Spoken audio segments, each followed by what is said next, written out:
बिस्मिल्लाहिर्रहमानिर्रहीम। अस्सलाम वालेकुम नाज़रीन, आप यूट्यूब चैनल देख रहे हैं। मैं इमरान ख़ान हूँ।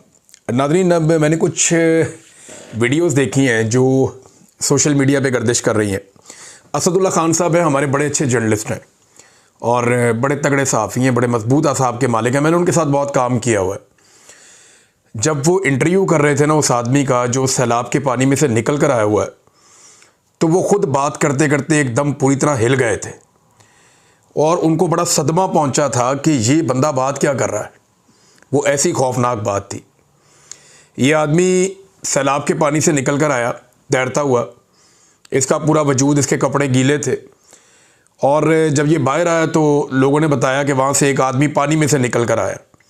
तो असदुल्ला साहब ने इसका इंटरव्यू किया तो ये पानी में से ऐसे निकला कि इसके बाद ड्रम थे, ड्रम जो होते हैं ना छोटे ड्रम, उनके अंदर वो उसको टाइट कर ले तो उसके अंदर हवा भर जाती है, फिर वो पानी में डूबता नहीं, आप उसे सहारा ले सकते हैं।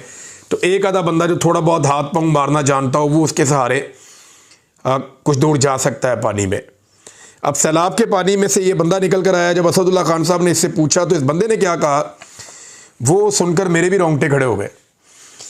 ये बताता है जी कि मैं 4 दिन तक पीछे पीछे भागता रहा हूँ इंतज़ामिया के, हुकूमत के, जो यहाँ पे मेजर मौजूद है उसके भी, जो रेस्क्यू वाले उनके, सबका कहता मैं सबके पीछे भागता रहा हूँ। मुझे किसी ने मदद नहीं दी, 4 दिन हो गए मेरे घर वाले फंसे हुए हैं पीछे। तो फिर वो ये बताता है कि जी किराए पे हमने एक कश्ती ली, बंदोबस्त किया और उसके अंदर हम बैठे, मगर वो कश्ती डूब गई एक दरख्त के साथ लगी आके। अब कई जो दरख्त हैं या उनके मुड हैं वो नीचे हैं पानी में ना, तो ऊपर पानी भर गया है, कई दरख्त नीचे रह गए हैं। अगर ज़्यादा पानी है, बाद वक्त कई दरख्तों को काटा हुआ होता है तो वो नीचे रह जाते हैं। तो वो दरख्त से कहीं टकराई है या किसी चीज़ से वो कश्ती टकराई है, उसने तो दरख्त बोला, वो कहते जी कश्ती डूब गई है। और असदुल्ला साहब ने उससे पूछा फिर अब वो पहुंच गए आपके घर वाले यहाँ पे? उसने कहा नहीं जी नहीं, वो सारे मर गए, वो कश्ती डूब गई है, मेरे घर वाले सारे मर गए हैं। और ये इतना तकलीफ दे मंजर था जब मैं उसकी बात सुन रहा था। वो ये कहता जी रात के 9 बजे कश्ती डूबी है और ड्रम के साथ वो रोता हुआ वो शख्स बाहर निकला। ऐसे अफसोसनाक बना देना। एक औरत की मैंने वीडियो देखी, वो वहाँ पे दरिया के किनारे चलती जा रही है और चीखती जा रही है मेरे बच्चों को बचाओ, मेरे बच्चों को बचाओ, वो चिल्ला रही है। एक और मैंने बंदा देखा, वो अस्पताल के अंदर सरकारी अफसरान के सामने बिलक बिलक के रो रहा है, दाड़े मार के रो रहा है कि बचा लो हमें। ये नाज़रीन अजीबो गरीब मनाज़िर मैं देख रहा हूँ। एक बहुत बड़ा डिज़ास्टर है जो आया हुआ है इस वक्त जनूबी पंजाब में। ख़ास तौर पर ये 2 इलाके जो हैं, जलालपुर पीरवाला और अलीपुर, इन 2 इलाकों में बहुत बड़ी तबाही हुई है, जबकि हुकूमत जो है वो वहाँ किनारे पे बैठ के तालियां बजा रही है।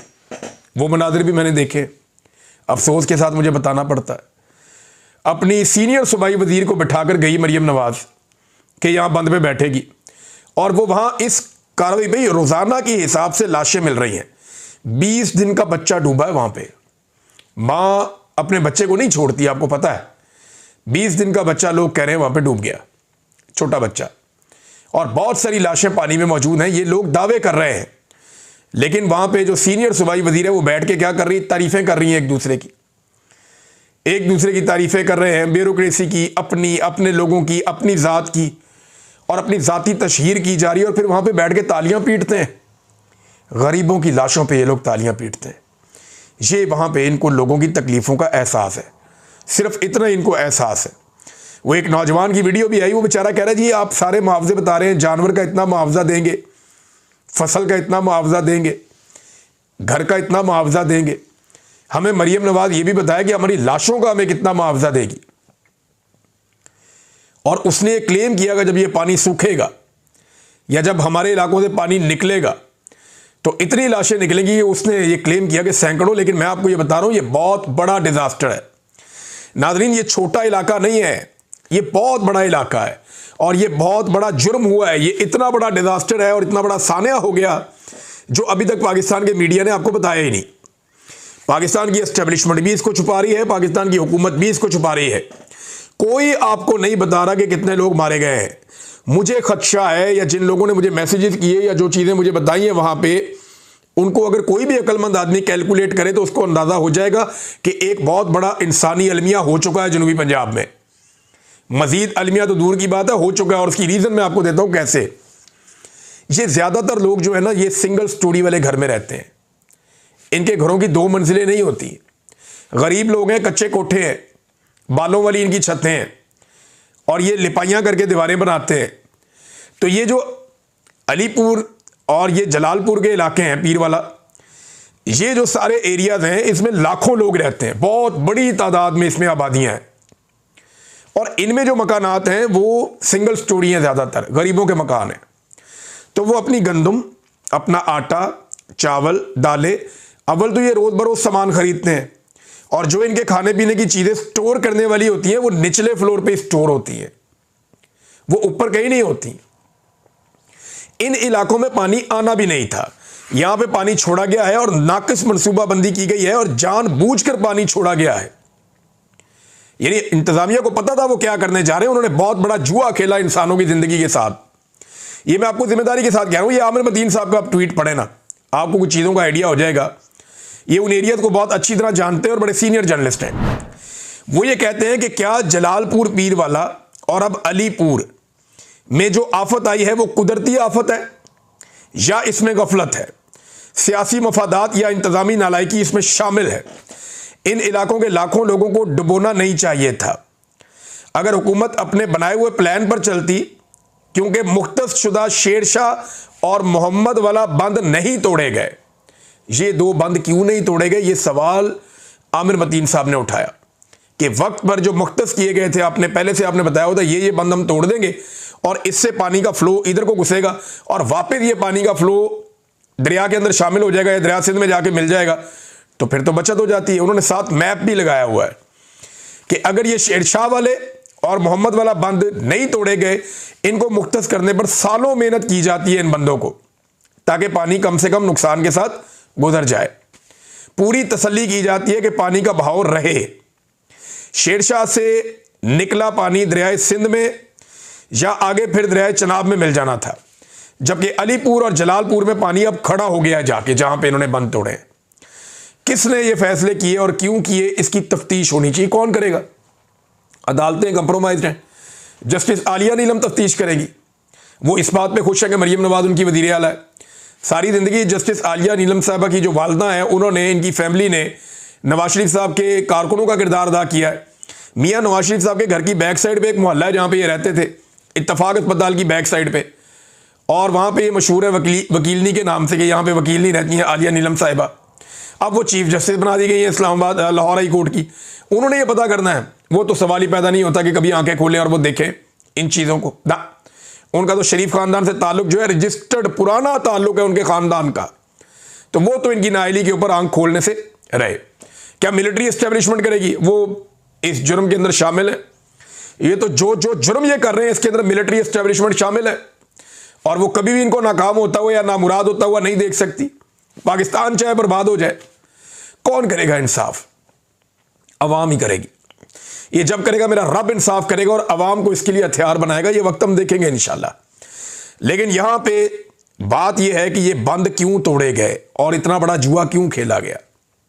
बंद वो तोड़े जाते हैं जिनके पीछे कई सालों की मेहनत होती है कि अगर ये वक्त आया तो ये बंद तोड़ेंगे और यूं पानी निकल जाएगा।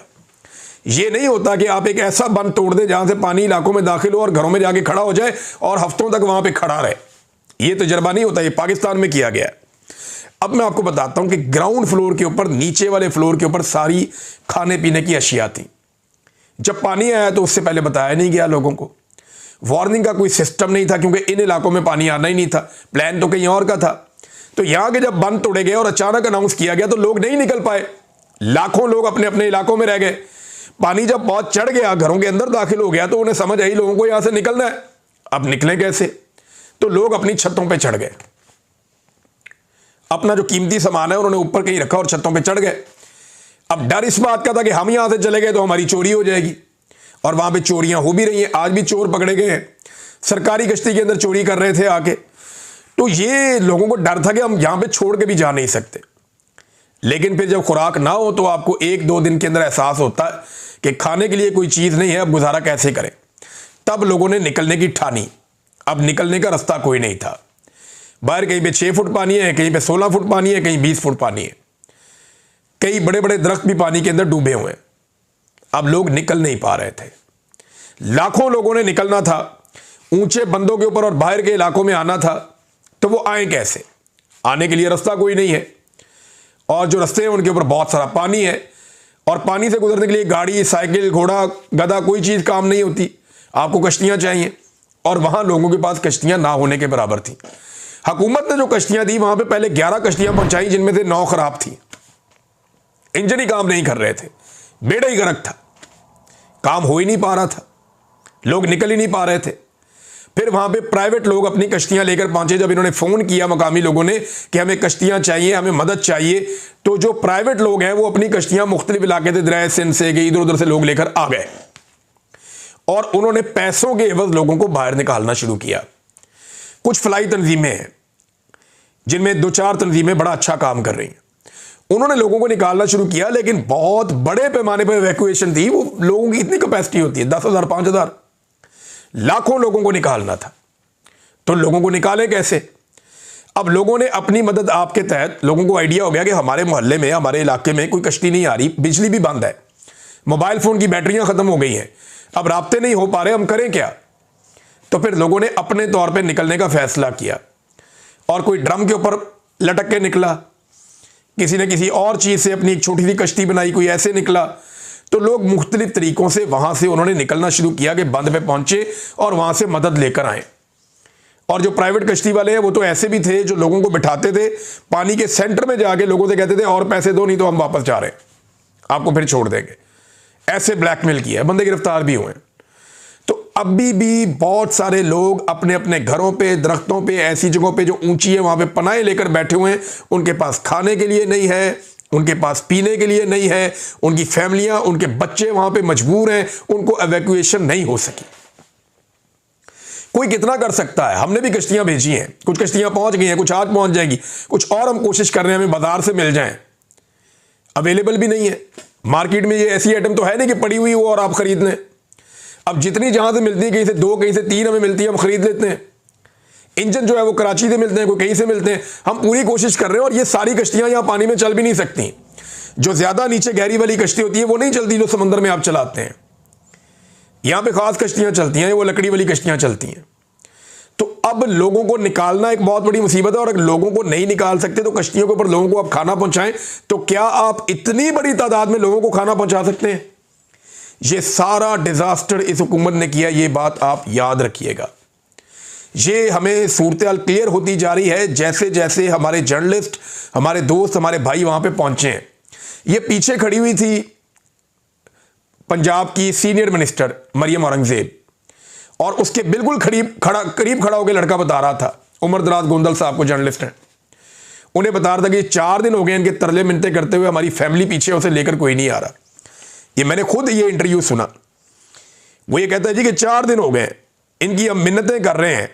सूबाई वजीर की मौजूदगी में वो शहरी बता रहा है कि 4 दिन से मिन्नत कर रहे हैं, हमारी फैमिली कहाँ है, हम नहीं जानते। लोग छतों पे, दरख्तों पे चढ़े हुए हैं, उन्हें वहां से लेकर आओ यहाँ रेस्क्यू करके, अभी तक नहीं लाया गया। ये नाजरीन हालात हैं, और ये एक बहुत बड़ा सानिया भी हो सकता, अल्लाह ना करे। लोग ये कहते हैं कि जो हलाकतें हैं हुकूमत बता ही नहीं रही, और ख़बर बाहर निकलने नहीं दे रही, और मीडिया के पास इतने वसाइल नहीं है कि वो अंदर जाके देखे। मीडिया के पास अपनी कश्तियाँ थोड़ी हैं, वो कोई रेस्क्यू वाले के साथ बैठ जाते हैं या किसी और के साथ बैठ जाते हैं। तो मैं जो अपनी टीम है उनसे गुजारिश करूँगा कि एक कश्ती को कम से कम सिर्फ इस काम के लिए आप मुख्तस करें, जो जाए और जाकर सारे इलाकों को देखे और पता करे कि वहाँ पे कितना नुकसान हुआ है और कितने लोग अभी तक फंसे हुए हैं। रेस्क्यू का काम भी जो है वो साथ साथ जारी रहना चाहिए। लोग जो बाहर आए हैं वो भूखे हैं, परेशान हैं, दुखों से निढाल हैं। ये हालात कर दिए इन्होंने पंजाब के, और ये इसको भी एक अपॉर्चुनिटी के तौर पे ले रहे हैं कि मेरी फ़ोटो सारे देख लें किसी तरह। लैट्रीनों तक पे इन्होंने अपनी फ़ोटो चिपका दी, कोई जगह नहीं छोड़ी, मस्जिद पे फ़ोटो लगा दिया अपना। सीरत नबी का बोर्ड है उसके ऊपर भी फ़ोटो अपना चिपका, कोई जगह नहीं छोड़ी इस खातून ने। एक पागलपन है जो पंजाब के ऊपर मुसल्लत कर दिया गया है, और जो मुसल्लत करने वाले हैं वो कह रहे हैं जी इसको हम पाकिस्तान पे भी मुसल्लत करेंगे, एक वक्त आएगा, खुदा न खास्ता। ये ऐसा ज़हनी मर्ज है, ये पूरे मुल्क को दीमक की तरह खा जाएगा। ये इतने पागल लोग हैं, लेकिन इन्हें समझ ही नहीं आ रही। ना मिलिट्री एस्टेब्लिशमेंट जो है उन्होंने तो ये सोच लिया कि ये हमारी इंश्योरेंस पॉलिसी है और हम इनकी इंश्योरेंस पॉलिसी हैं। अब नाजरीन, लोग किस हालत में है मैंने आपको बताया और उसकी वजह भी मैंने आपके सामने रखी है। ये बंद तोड़ने के फैसले सियासी बुनियादों पे हुए हैं और शोबदाबाजों ने किए हैं और एक बड़ा डिजास्टर हो चुका है, लोगों को बचाया नहीं जा सका बदकिस्मती से। मैंने आपको आमिर मतीन साहब का ट्वीट भी पढ़ के सुना दिया। अब नाज़रीन, मादनियात का जो एक इन्होंने मुआहदा किया, जहाँ पे आर्मी चीफ भी थे, वज़ीर आज़म भी था, जहाँ पे वो डिप्टी वज़ीर आज़म भी थे, ये सारे इकट्ठे थे वहाँ पे, जाली वज़ीर आज़म है। बहरहाल इसके ऊपर एक जुल्फ़ी बुखारी साहब ने ट्वीट किया और एक बड़ी अहम चीज़ पे निशानदेही की, और जब हमने गौर किया तो वो बुखारी साहब ठीक बात कर रहे हैं। देखें, chief of the army staff से लेकर प्राइम मिनिस्टर और डिप्टी प्राइम मिनिस्टर और पूरी काबीना सब ने एक ऐसी कंपनी के साथ MOU पर दस्तखत कर दिए सोने, तांबे और रेयर अर्थ मिनरल के लिए, जो एक बड़ी छोटी सी कंपनी है, बिल्कुल ही फारग कंपनी, कोई खातिर खा मालियत ही नहीं है इस कंपनी की। इसकी सालाना आमदनी जो है वो $7 मिलियन, कुछ भी नहीं है, जीरा है, छोटा सा, बिल्कुल आटे में नमक के बराबर, बिल्कुल कोई औकात ही नहीं है कंपनी की। $7 मिलियन, पाकिस्तान की नॉर्मल कंपनियों की इतनी वर्थ होती है। $7 मिलियन से कम की वर्थ है इसकी सालाना, और इस कंपनी के साथ पाकिस्तान ने मुआहदा कर लिया इतना बड़ा। ऐसे गैर तजर्बाकार खिलाड़ियों के बजाय आलमी सतह की आला दर्जे की जो कानकुनी की या मादनियात निकालने वाली जो कंपनियां हैं, पाकिस्तान ने उन्हें शामिल क्यों नहीं किया, उनके साथ बात क्यों नहीं की? और ISI और MI जो है, अगर आर्मी चीफ को इसमें शामिल कर रही थी तो वो इसके बारे में तहकीकात कर सकते थे। इसके बजाय उन्होंने उमर फारूक ज़हूर, एक बैनुल-अक़वामी तौर पर मशहूर मुजरिम, को इस धोखाधड़ी का सौदा करने की इजाज़त दी। अब ये उमर फारूक ज़हूर साहब कौन है जिनके बारे में वो कह रहे हैं कि बैनुल-अक़वामी तौर पर ये मुजरिम है? ये वो शख्स है जिसने तोशा खाना के मामले में इमरान खान साहब के खिलाफ गवाही दी, और तोशा खाना वाली जो घड़ी है वो इस बंदे ने परचेज की थी बाद में, और ये वही बंदा है जिसको पाकिस्तान में बुला के बार बार अवार्ड भी दिए जाते हैं, तमगे पहनाए जाते हैं।